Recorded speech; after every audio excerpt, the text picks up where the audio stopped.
Today we're very blessed to have Reverend Mary Beth Speer giving our talk, and the talk this morning is just a perfect flow through of everything we've been discussing this morning, all about loving other people, getting along better with people. Would everyone in here like to have a better relationship with people? I know I would, because I have my moments. I think it's part of life sometimes. So it's my pleasure to bring up Reverend Mary Beth Speer.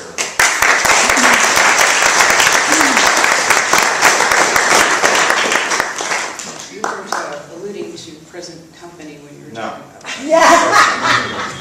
Thank you. Just want to get clear here. Good morning, everyone. Good morning. Good morning. Not on? Is green here? It's doing what? Can't hear you. Okay, let me give some sound check. How is it now? Take the other mic. Oh, Yeah, do the just handheld. do the handheld. Okay. It's on. It's on. Okay, how's that? Is that better? Yeah. Okay, hang on. Wardrobe malfunction here. Yeah. All right, here we go again. So good morning again. Good morning again. And it's really true. Michael found out through that Greg and Lynn look like they're having an amazingly fun time because they keep posting all these happy pictures of themselves around boats and eating well. And I think somewhere in there they're doing a little spiritual retreating. So, but one of the things I love about when they go away, do you notice that they get well fed and they bring it back to us? So. And I think we in this church are extremely well fed, don't you? Oh, yes. We are so blessed. And you know, the talk today that I'm giving is how to love no matter what. And I was sitting in Greg's office preparing for coming out here for the second service, and it's always fun to be in his office.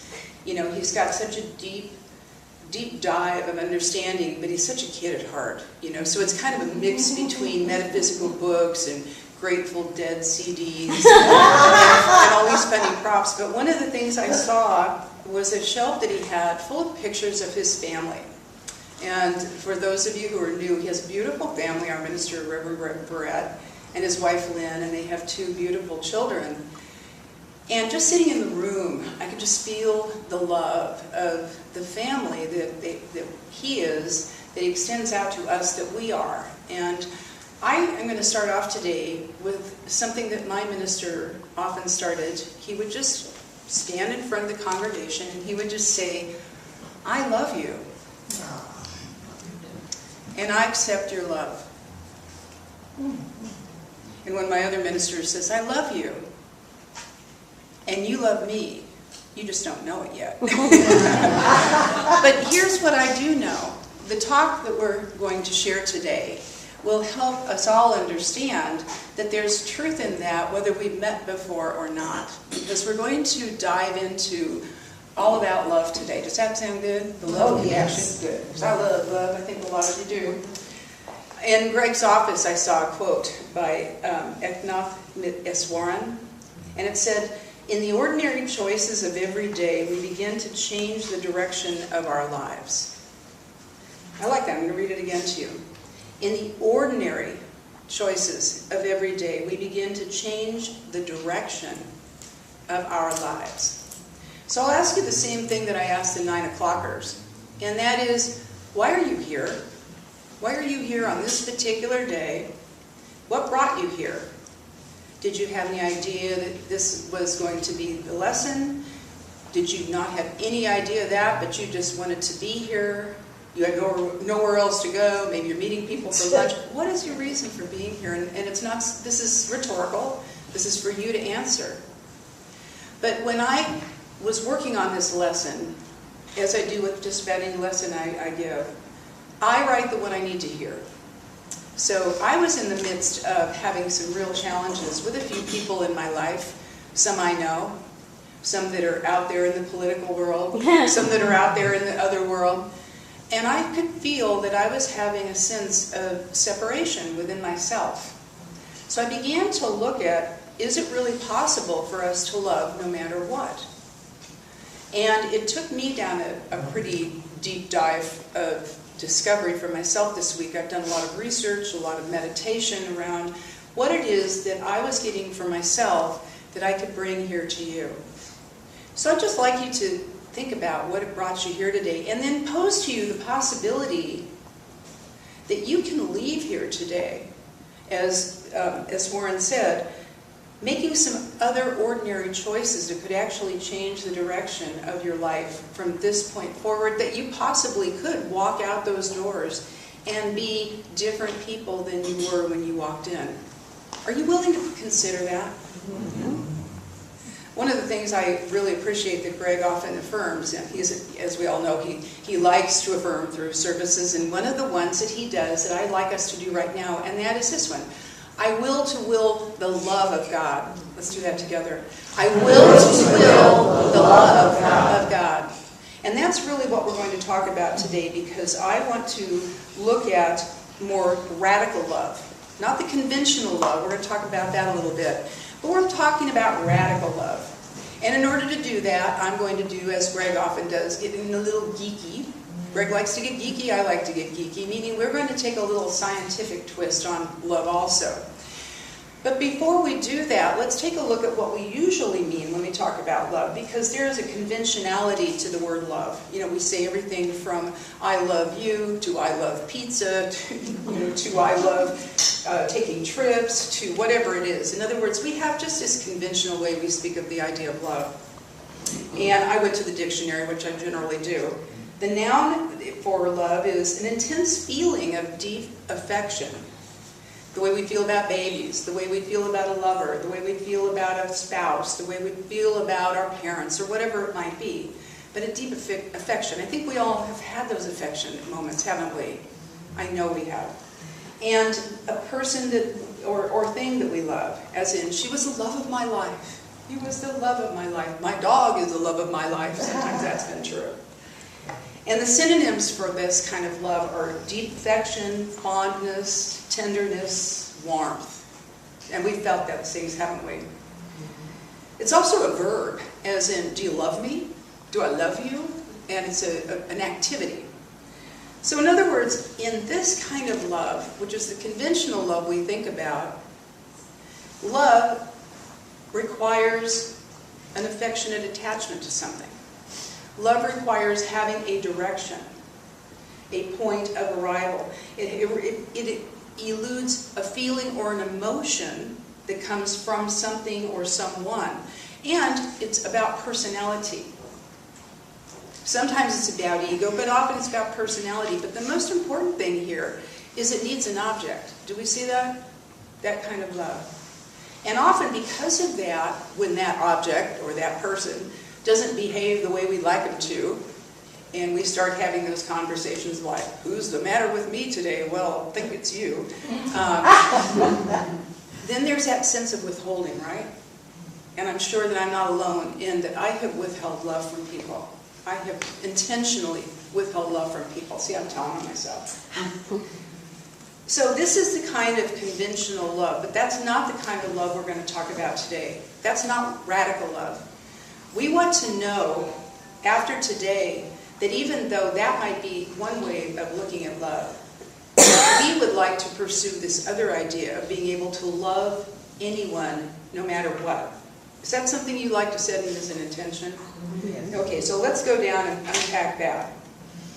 Because antonyms for conventional love are things like hate and hatred, detesting, abhorrence, unlovable, antipathy, and those are all affect-based. Those are based on how we would react to another person. True? Mm-hmm. Now, put that next to what Jesus told us, that we should love unconditionally. That we should love our neighbor as ourselves, right? That we should do unto others as we do unto ourselves. Well, there's a clue, because if we don't like the way we're untoing ourselves, then how we're going to do unto others is a clue. But more importantly, it requires a different kind of love to love unconditionally. I love a song that Daniel Nahmod wrote, and Megan does a lot of Daniel Nahmod songs. And he has an old song that he wrote early on in his song days called Unconditional Love. And it's not very popular. He actually made me my own little cassette tape of it. But the first part goes, oh, so you're looking for my unconditional love. Well, I'm willing to give it a try. But before we begin, there's something you ought to know. certain conditions apply. I'm thinking that's not what Jesus was talking about. We have a different way of looking at love. We have a different way of looking at life in New Thought. And in New Thought theology, this beautiful church of ours, this Unity Church, is a denomination of what we call New Thought. And New Thought is predicated on two principal points.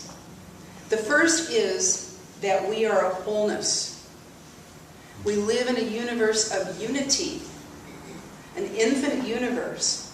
We call it omnipotent, which is omnipresent, or omnipotent is powerful, omnipresent, which is everywhere, and omniscient, which is all-knowing.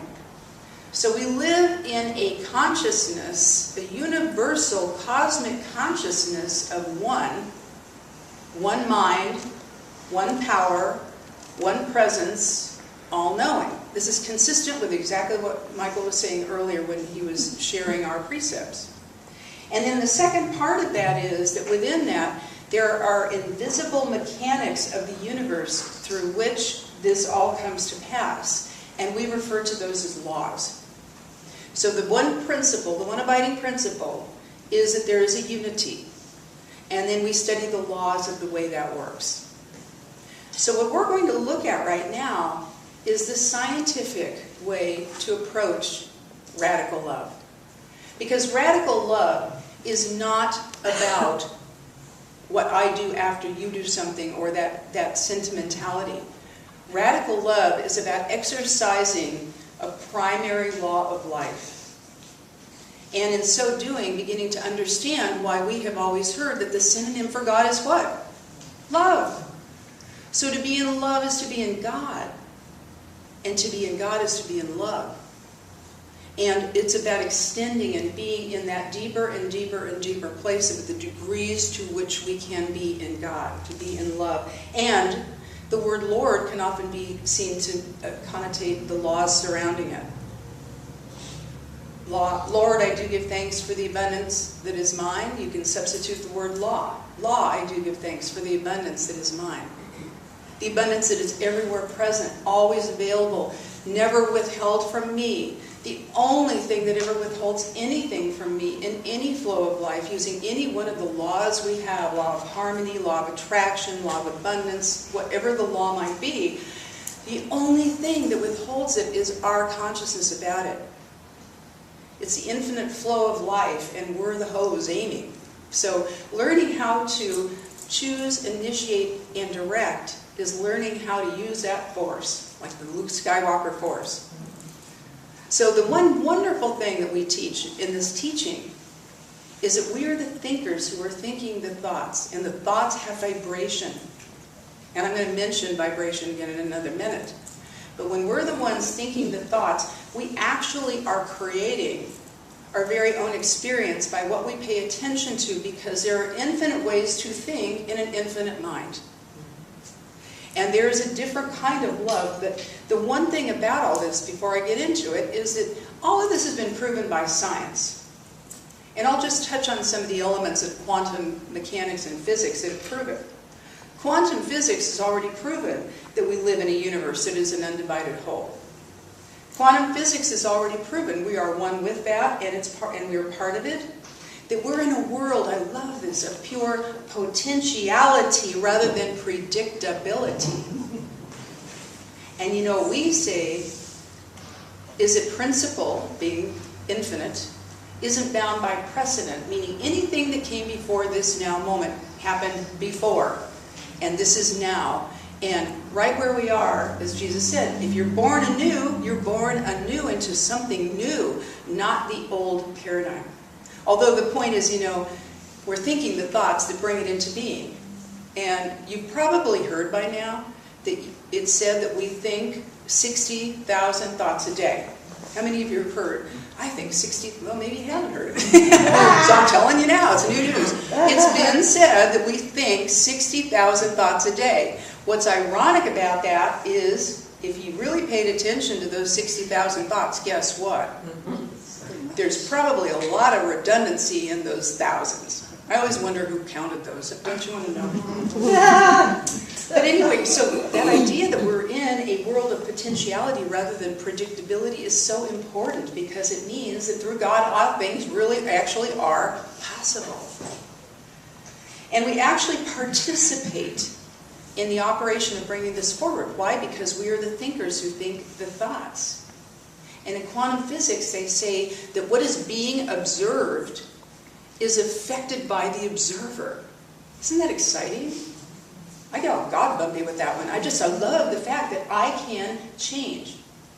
This means that when we are not moved by appearances, guess what? Appearances move. It looks like miracles, but we're really working with a mental law. We're working with a cosmic law that's true, and we can make it true. So let's look at a very different, radical way to look at the definition of love.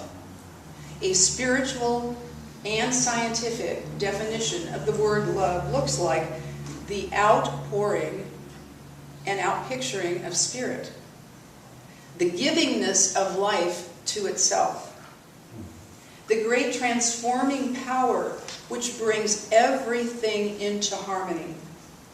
The highest vibration in the universe. And one that Ernest Holmes gave, which is so beautiful. Love is a cosmic force whose sweep is irresistible. So we are in this cosmic force, the sweep of which is irresistible. That's why they say we're pulled by our vision. First we may be pushed by our desperation, but eventually we'll be pulled by our vision, provided we are willing to go with that flow. So what do we see here? We see that in the area of conventional love, the experience of it is predicated on affect. It's predicated on needing to have something out there to love. And in actuality, the idea of spiritual radical love is we are working with the law. And to the degree that we are aligned with the law will work for us, just like every other law we have. Every other physical law that electricity works when we plug something in.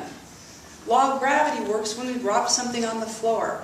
These are laws and they just work upon demand. So our demand upon law comes through our word. In the beginning was the Word, and the Word was with God, and the Word was God. We are individualizations of that one wonderful mind. One of the wonderful teachers here from Chicago area, Dr. Carlton Whitehead, made a statement where he said, one of love's greatest gifts is the power of choice. The power that makes us people and not robots. We can accept or reject, and if we refuse to respond to life's gift, the infinite is not hurt.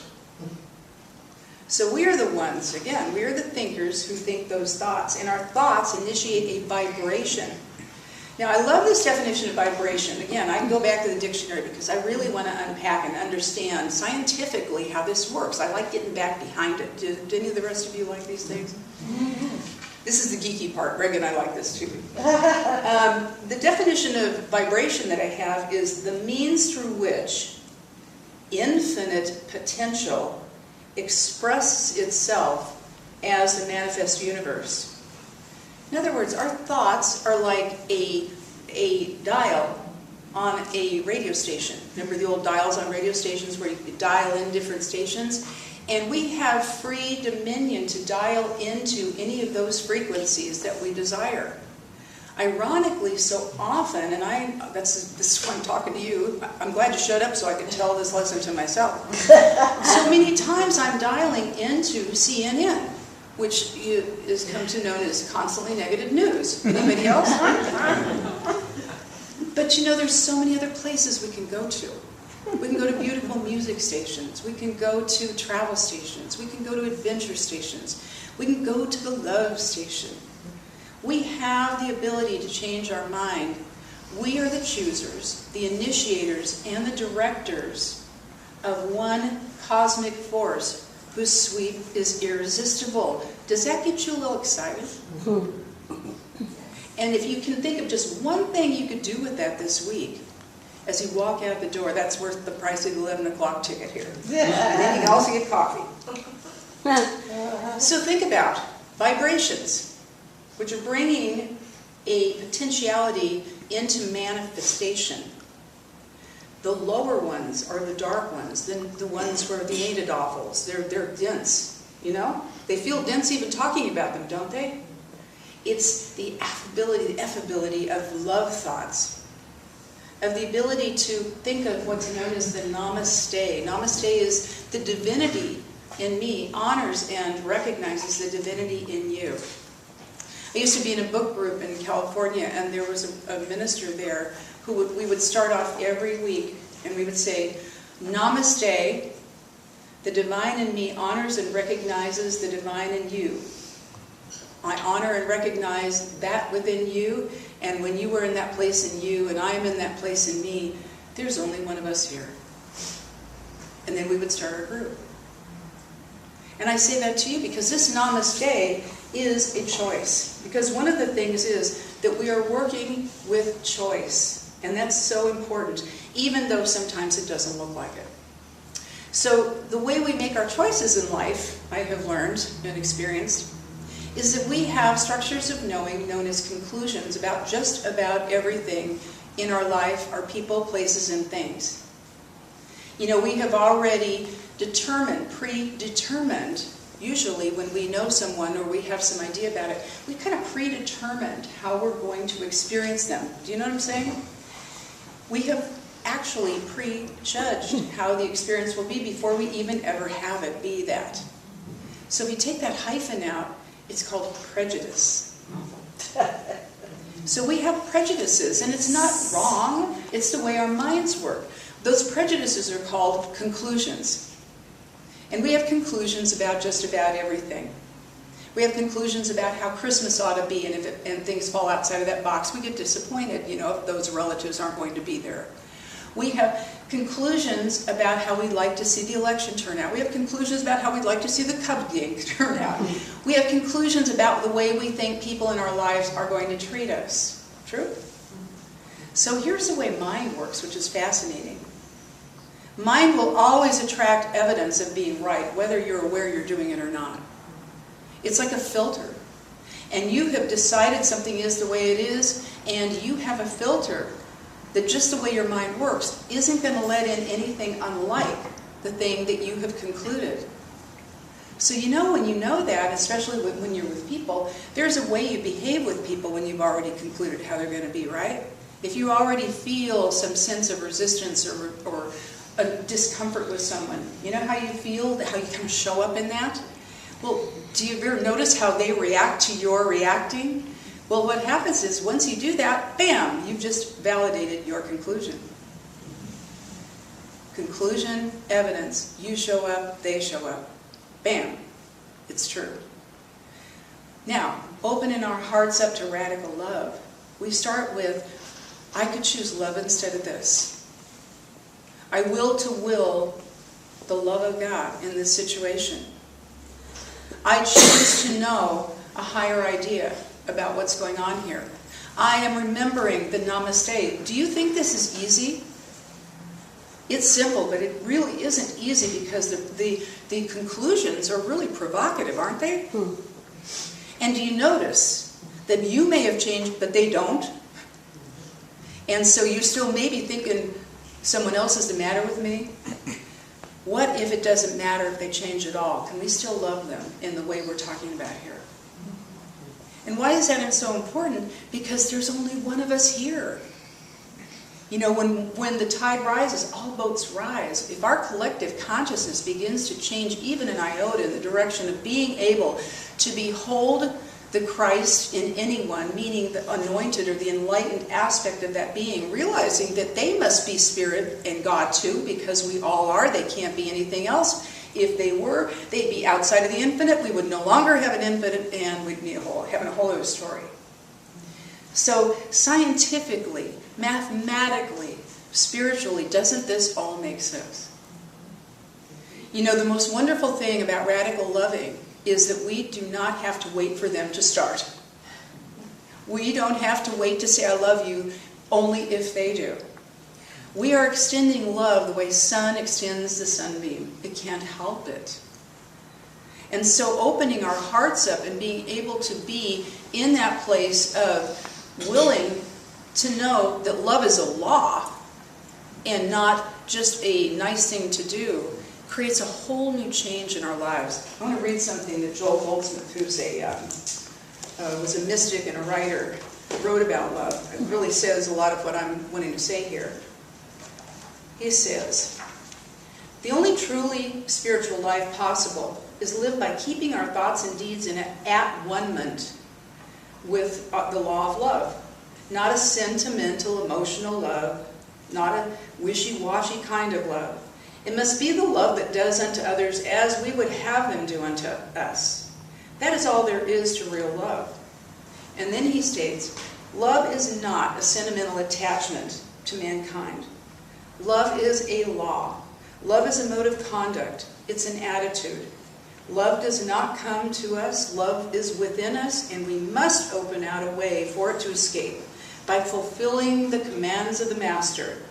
Love is something that we let flow out from us, just as we open a way for truth to flow out from us." So I'm going to ask you this morning, are you interested in this new definition of love, this radical new way of thinking? And giving it a test drive this week as you go out onto the 355 and remember to be unconditionally loving while someone cuts you off in traffic. Bless them. Go with God. Preferably right now. It is a very different way to think. And I can guarantee you it is a much more uplifting way to think. It's a miracle-minded way to think, because when we are not moved by appearances, appearances move. I had an experience of that myself this week by changing my conclusions about my own son. And I used it using a blessing that our minister, Reverend Greg Barrett, gave to us a few weeks ago. And I actually made some copies, and they're on the table if anybody wants to take one. And I'm going to close with this meditation for you. It's about being able to see anyone, calling them a child of light, because it doesn't matter how old we are, we're a child of God. And that we want to be able to behold the child of God in that highest idea, and in so doing, be able to do it for ourselves. So I'm going to invite you, if you'd like, to close your eyes if it's comfortable. And I'm speaking in the first person. And I'd like you to know that you can hear this as words within yourself. And as I speak this, I'm sure you can probably think of at least one person that you would like to know this for. Child of light, I bless you. I think of you, I pray for you. Not in terms of what I think you need, or what I think you should do or be. I lift up my thoughts about you. I catch a new vision of you. I see you as a child of light. I see you guided and directed by an inner spirit that leads you unerringly into the path that is right for you. I see you whole and strong. I see you confident and courageous. I see you blessed and prosperous. I see you capable and successful. I see you free from limitation or bondage of any kind. O child of light, I bless you. And in so doing, I also bless myself, knowing there's only one of us. Thank you, God. And so it is. Thank you. So right here, right now, I know I am that I am. I am that I am. I am that I am that has sent me. I'm an expression of the one power, the one intelligence, the one life, God. Call it the Christ consciousness, call it universal, call it the Buddha, whatever name, universal presence, intelligence that we choose to call it. It is the only power in this universe. And this morning I allow myself to be open to it, receptive to it. And more than anything else, I allow myself to be open to the idea and knowingness that I am that I am. I am an expression of this one life, full and complete, with all the qualities of God, created in its own likeness and image. As I know this for myself, I invite you to know it for yourself in the first person, that I am life, I am love, I am light, I am power, I am peace, I am beauty, I am joy, I am radiant health, I am abundant prosperity. I am all these things and more, because God is and I am. This morning I allow myself to consciously embody these truths, these knowingnesses, this expression within my own conscious and subconscious mind. I allow myself to be present to the gifts of the universe in this day, to know that God has created me in this beautiful likeness and image, to live a life that is fulfilling and fulfilled, that is prosperous and abundant, that is a beautiful expression through my physical being of health and radiant goodness, and to create magnificent things, to do amazing things through whatever my gift is to bring into this world. I know that I am clear and open and receptive to that gift, and that I know how to give it, whatever it is, that each of us are here to give and receive love, and to provide our gift in ways that uplift me. So I know today I am uplifted in this magnificent presence of good. And I know that as I name it good, as I proclaim it good, I experience more good in my life. So I give thanks. Thank you, God. Thank you, God. Thank you, God, for this magnificent expression of all life. I know right now that all is provided for and all is well. I am that I am. I release this word into the divine presence that has already created everything necessary for this good experience of life, knowing that it is acted upon and complete even as I speak it. I let it be so right here and now by saying, and so it is. Amen.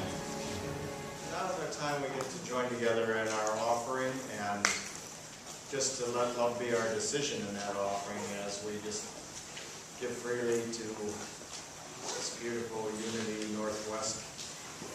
I'd like to bring us into an offering affirmation first of all. Our affirmation this morning is, I give freely in love and I receive freely in love. Would you like to say that with me, please? I give freely in love and I receive freely in love. And now silently to yourself, I give freely in love and I receive freely in love.